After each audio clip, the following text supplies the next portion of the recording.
ఏంటి రాజు, ఈ క్యారేజ్ ఏంటి? నీకోసమే వర్ష, భోజనం తీసుకొచ్చాను. నా కోసమా? అవును, నువ్వు 2 రోజుల నుంచి ఏమీ తినడం లేదని వంటవాడు చెప్పాడు. అందుకే నీకు నచ్చినవన్నీ స్పెషల్గా దగ్గరుండి చేసి తీసుకొచ్చాను. నాకొద్దు రాజు, నాకు అస్సలు ఆకలిగా లేదు. ఆహా, ఆకలి లేదంటే నేను వదిలేస్తానా? నీకు తినిపించకుండా ఇక్కడి నుంచి వెళ్లేదే లేదు.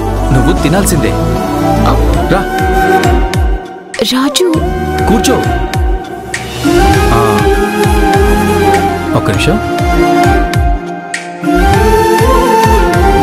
ఎవరు తను? వర్ష మీద ఇంత కేర్ తీసుకుంటున్నాడు.